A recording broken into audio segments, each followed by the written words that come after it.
অনেকে বলে আরে বাপরে বাপ, আমি বাসায় গেলে আমার পুরা রুম থরথর থরথর করে, আমার ছেলে মনে করে বাপ আসে নাই, বাঘ আসছে। আমি ঘরে গেলে ছেলে মেয়ে মনে করে বাপ আসে নাই, বাঘ এসেছে ঘরে। এইরকম যে ভীতিকর পরিস্থিতি আপনি তৈরি করেছেন, আপনি বাপ নামের কলঙ্ক, আপনি আদর্শবান বাবা হতে পারেন নাই। ওয়াল্লাহি বলছি, বাচ্চারা যদি আপনার সাথে খেলতে না পারে, বাচ্চারা যদি আপনার সাথে মিশতে না পারে, বাচ্চারা যদি আপনাকে বন্ধু বানাতে না পারে, আপনি আদর্শবান পিতা হতে পারেন নাই, ঠিক কিনা? নবী সাল্লাল্লাহু আলাইহি সাল্লাম সিজদায় গেলেন, নামাজে সিজদায় গেলেন। যাওয়ার পরে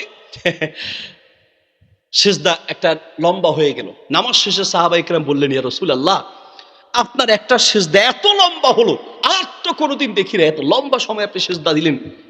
রাসূল সাল্লাল্লাহু আলাইহি ওয়াসাল্লাম বলল, আমার পিঠের উপরে আমার নাতি উঠেছে, আমি যদি উঠি সে পড়ে যাবে, ব্যথা পাবে, এই জন্য আমি সিজদা লম্বা করলাম। কত মায়া, কত মিশুক হলে, কত আদরের হলে পরে কাঁধে উঠে নামাজে ডিস্টার্ব করে, তারপরে আল্লাহ রাসূল বলে নাই যে খবরদার তুমি এরপর থেকে মসজিদে আসবা না, একদিনও ধমক দেন নাই। আল্লাহু আকবার বলেন।